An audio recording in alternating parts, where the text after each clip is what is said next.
Hey guys, it's Nick, and thanks for tuning in to Long Island Wargaming. This is a video response to Battle Report 28, where I played Ryan with my Skaven against his High Elves, and there was some railroading going on, which sparked some conversation, so I wanted to do a separate video on this topic.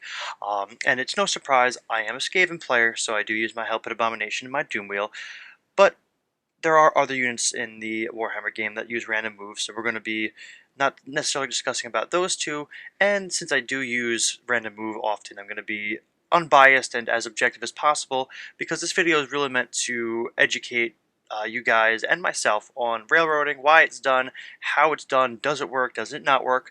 I'm going to share my interpretation on it, and then I'm also going to share some of the comments from you guys on the previous video, just, why I agree, why I disagree, just looking for more feedback. But also there was a post by the Old One Tooth, which I'm going to share. He put up a link of some material that he created. So this is a pretty good video. I recommend you watch the whole thing if you can.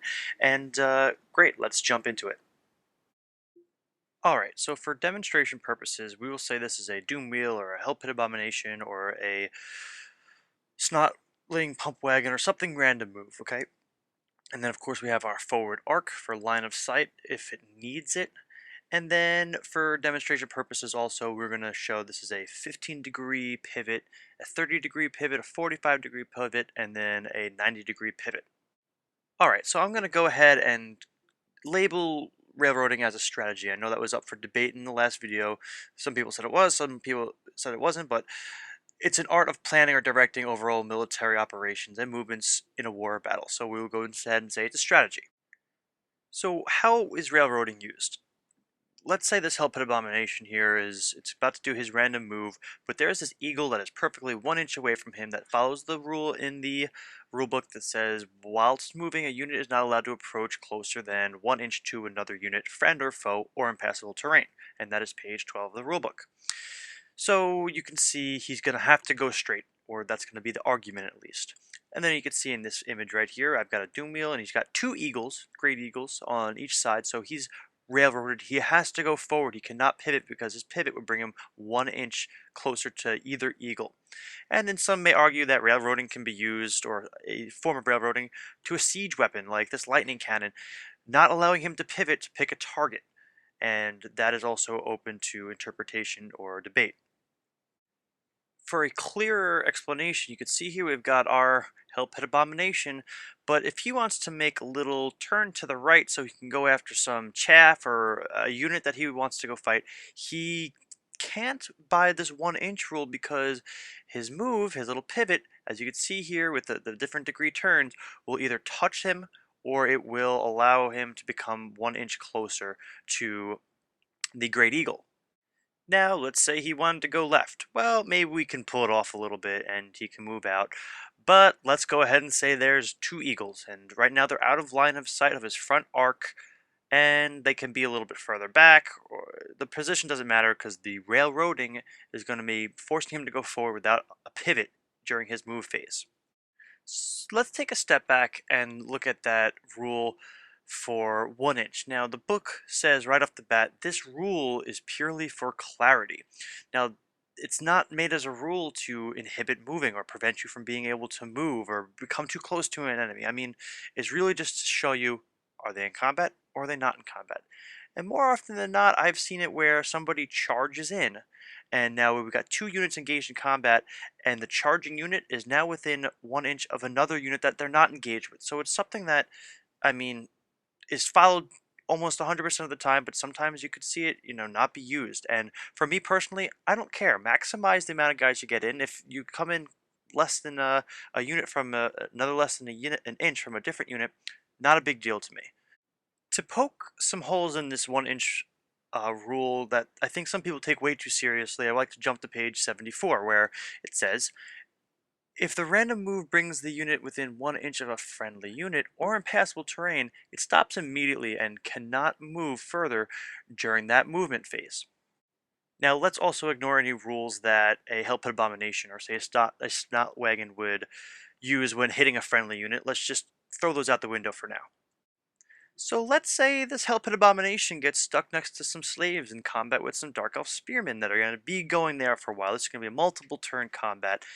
he's now 1 inch away from them.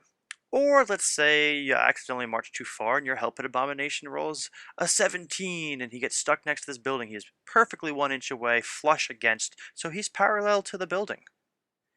Back to our red Hell Pit Abomination, we're going to use this gray block here as either impassable terrain or a friendly unit. And look, this Hell Pit Abomination is now flush, 1 inch away from that impassable terrain, let's say. The rules say you can't come within 1 inch of impassable terrain or friendly unit, so I want to go ahead and make a 90-degree turn so I can, in my next turn, go ahead and go charge something. I want to go charge that Hydra over there in the corner. But wait, in order to do so, I have to pivot. And this pivot, even this 15-degree pivot or this 30-degree pivot, brings me within 1 inch of that impassable terrain, which then makes it absolutely impossible to avoid becoming in contact or come closer than an inch from away from that impassable terrain. And I'm pretty sure GW did not make the game mechanics so that Hell Pit Abomination is flush up against parallel to this impassable terrain. That's it. He's out of the game for the next 4 turns. So this is the loophole I'm finding where the whole you have to stay 1 inch away at all times doesn't really work, especially for this random move. So random move looks like you can become closer than an inch to impassable terrain or friendly units. To further explain that some finagling needs to be done with this movement once in a while, look, this Hell Pit Abomination just destroyed some Wolf Riders along the edge of the table. Now he's stuck. Well, we look at the FAQ and the Q&A, and we have the question, can a unit near or on the board edge pivot or wheel so that part of the unit or its base is temporarily off the board? And the answer is yes, though it is not allowed to end its movement phase with part of the unit or its base off the board. So let's just substitute off the board with within 1 inch of a friendly unit, enemy unit, or impassable terrain. It looks like we can kind of pull this 1 inch exception off for our random move. Now let's visit page 74 where we have random move. Now random move, these units cannot issue charges. They do not declare charges, so they're not restricted to some of these charge restrictions. So they've got their own terms, and when it comes time to make their special move, they pivot and then move. So their move is pivoting and moving, which then means if you have to pivot and you come within 1 inch of an enemy, that might count as a charge because this next quote is, there is a chance that the model's peculiar movement will cause it to come into contact with an enemy. Now, referring back, their movement can take them into contact with an enemy, and since they are not subject to regular charge restrictions, it doesn't need to be in the front arc then either, does it? It just says in base contact. So we're going to throw out front arc, and we're going to throw out line of sight and everything, and bam, I pivot, and now I'm touching the Great Eagle, and I've touched them. And then we have the argument of, well, does he turn? Does my front go in for that charge? I mean, now that you're actually charging, if the move is found to take the unit into contact with an enemy, then it counts as charging, and this is resolved using the normal rules for charges. Well, now are we subject to normal rules? I guess so, so you'd have to use the front. If my flank taps the eagle, is it my flank that moves up against him? I don't know. If I tap the flank of the eagle, am I still charging the front? I mean, it really depends on the positioning. A lot of this is open to interpretation because I don't see it clear enough. Also, in a situation like this, I think we can ignore the whole draw a straight line because you're already an inch within the enemy, so you don't need to do this straight line thing to make sure you can make the charge, but that's just, another element of the random move. So, my interpretation. So what do you do against getting railroaded? Well, if you're stuck in either this position or this position, I'm going to say that you've got two options. Now you can go ahead and pivot, which is part of your move phase, your special move phase that trumps the normal rules because you've got a special rule that's going to ignore, say, the 1 inch rule. You're going to pivot, now become in contact with an enemy and count it as a charge, even though it's not your front because you're not subject to regular charges until you actually touch somebody. Now, if you don't want to charge the chaff or you don't want to charge the railroading chaff unit, You can pivot with whatever little movement you can, even though it brings you within 1 inch of an enemy unit, and then move forward and go towards your target.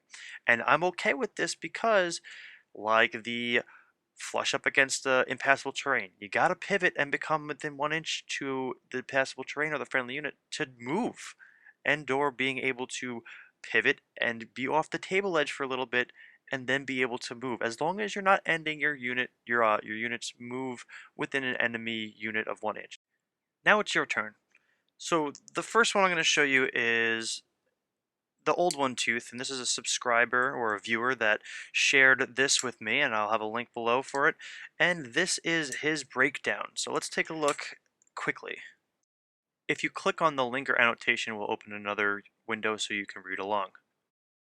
To the left, he references all the different page numbers and rules that show the exception to the 1 inch rule, why it's just for clarity, why there's an exception just made for these situations. And then as you can see to the right, we've got a couple different images similar to what I showed you that allow railroading to not really work as the railroading opponent is trying to do. It just doesn't seem to work by his recommendations here and his breakdown. And just to read his conclusion quickly, random movers can only be railroaded by friendly units in impassable terrain. It may seem awkward that a unit can charge with its flanks, but just imagine it comes so close that to be charged to the charged unit that they swarm onto it and it tries to run into them. So this is just a great little example, so you guys check that out. Next, we have Fallen Turtle. Railroading is 100% legal. I don't feel bad doing it to my opponents. If they do one thing, put their random mover sideways on the line, that's something I consider cheating, as you're getting an extra bit of movement because of the large base size. I agree. Yeah, that little extra inch and a half gives you that extra movement with your random move, so that's a little cheesy thing. I'll agree. Maybe that's cheating. Maybe that's something I'll try not to do, but consider some of the reasons why it is done. It's to counter cheese, and that cheese is cannons. You give less surface area for a cannon to hit you. So, I mean, that's one reason why people may do that, but cheesy for the movement, I agree. Matthew Lowery says, remember, pivoting is part of the random move and will therefore also be part of the contact that creatures a charge. The normal rules for charges that are followed will be aligning to the enemy impact hits. Okay, so that kind of clears up something I said earlier where, well, we're not really subject to charging, but then when we actually make a charge, then we become part of the subject charging rules, which is, like Matthew here says, aligning the enemy impact hits, closing the door and all that stuff. Matthew also says, feel better Skaven players, railroading doesn't work. You only have to be in the front arc if you're declaring a charge. Random movers don't declare charges. If you touch them, you charged, period. So, that's reiterating. That's awesome. P the Red says, is railroading cheesy? Yes. Is the Hell Pit Abomination cheesy? Yes. It's cheddar versus Swiss. I'm going to have to disagree. I'm going to say the Hell Pit Abomination is more of a blue cheese because it's still cheese. It's very cheesy, but it's a little moldy and gross. Chris T shares with us, Railroad, legit. Every piece needs a weakness. Not sure why the Demon Prince has none other than the cannon. Well, yeah, the Demon Prince is completely ridiculous.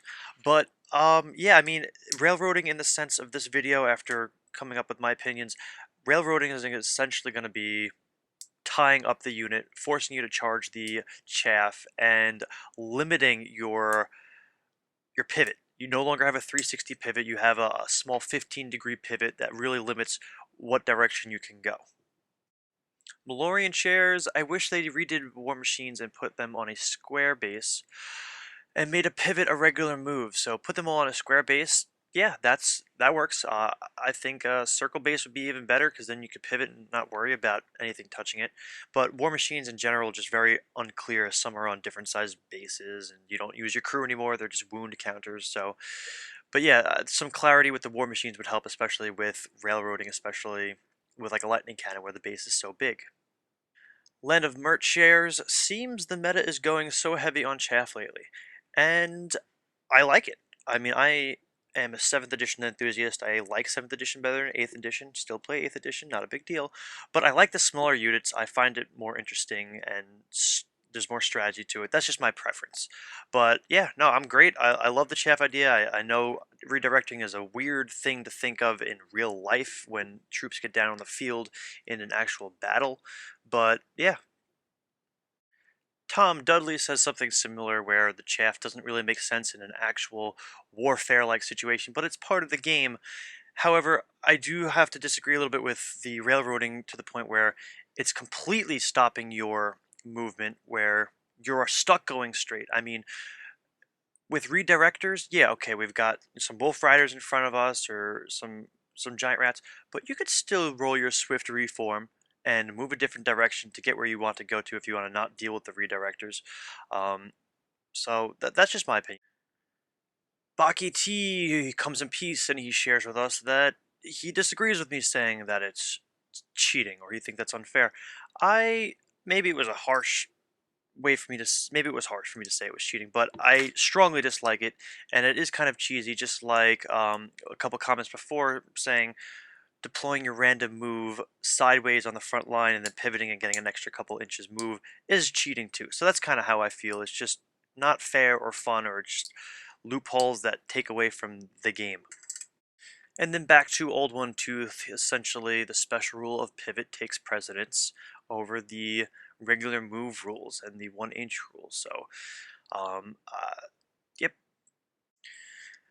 So that concludes my little video on railroading and my take and a little bit of some other opinions. Below there will be a link on a little forum that I took some of my ideas from. Note that the nick on the forum is not myself.